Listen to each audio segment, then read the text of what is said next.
welcome to the stage, Sarah.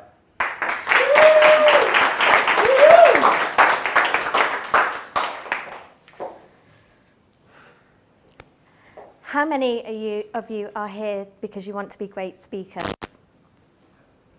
And how many of you are here because inevitably you'd like to do a TED Talk? It's the dream, isn't it? So what if I told you that TED had contacted me to speak?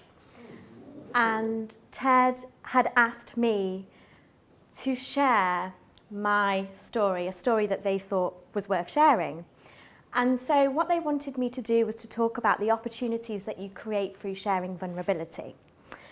The irony of that is I felt so vulnerable by the opportunity that they were creating for me that I turned it flat down, deleted the email, and will never speak to them ever again. So, for those of you that don't know me, I'm an international matchmaker, dating expert, and coach for those trying to navigate the online dating scene and find love offline.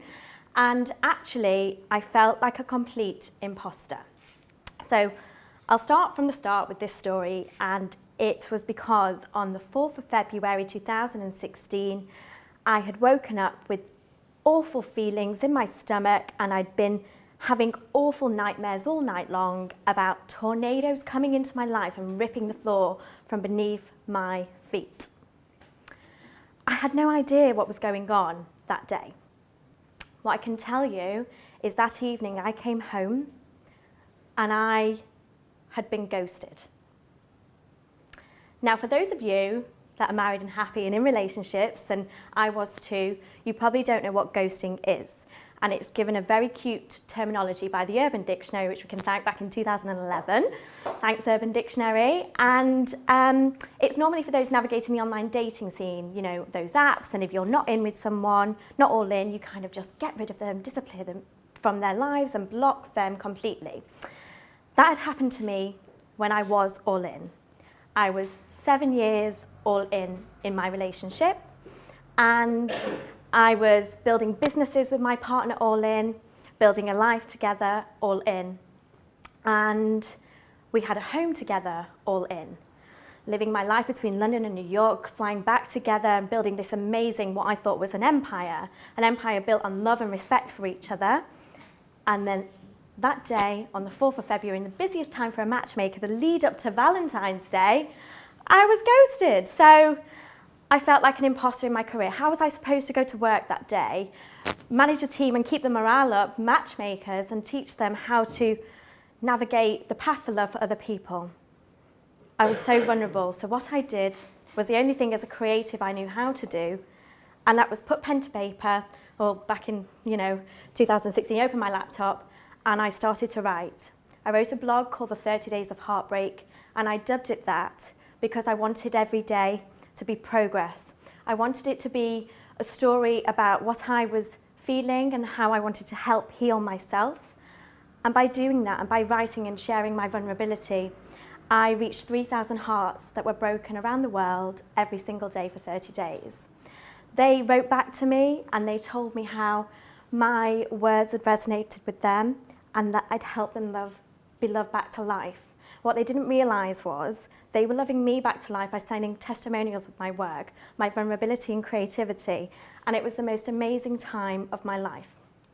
So, when I say amazing, I mean for my business. It created opportunities that I hadn't foreseen, with TED reaching out to me, and I saw a niche. I saw that there was nothing out there to help broken hearts, a grief that I was feeling, a weight too heavy to bear, a weight that I didn't know I could deal with. And so what I can tell you is that when you have a heart that has been broken, share your vulnerability. They say the only way to heal a broken heart is to let love seep out through all of the cracks like an ocean. And when you do that, you will heal yourself and you will learn to love yourself. And the way I showed love for myself was by sharing my vulnerability, creating those opportunities, and I built a business called The Heartbreak Coach. And by doing that, I found my one true calling in life, and I've learned that we all love and we all experience loss, and I was not an imposter. Thank you.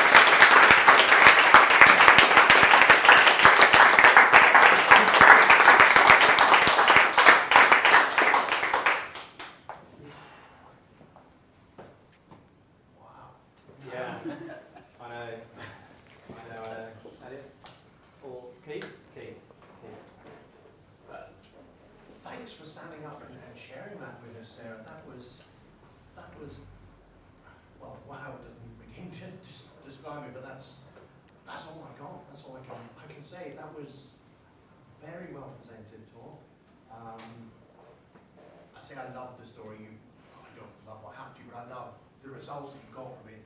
And I really love the vulnerability, the way that you shared it all with us and showed us exactly what you said you were going to do in the title of the talk, how sharing vulnerability creates these opportunities and has opened up a whole new, basically a whole new career for you. Yeah. And the numbers of people that you were helping because you went down that route. The only piece of feedback I can think to offer is, please tell me you're reaching back out to Ted and saying, you know what? I wanted to finish with that, but then I was trying to just gather my feeling of, wanting to be sick.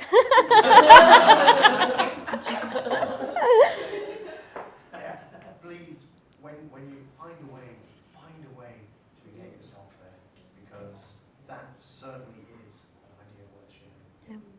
Yeah. And the speech I just gave you was pretty much not what I prepared. If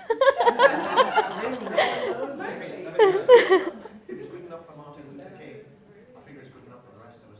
You went with what was important to you. It didn't come across as not being the speech that you prepared. Don't tell anyone that. It came across very, very well. Thank you so much. That's right, it's okay.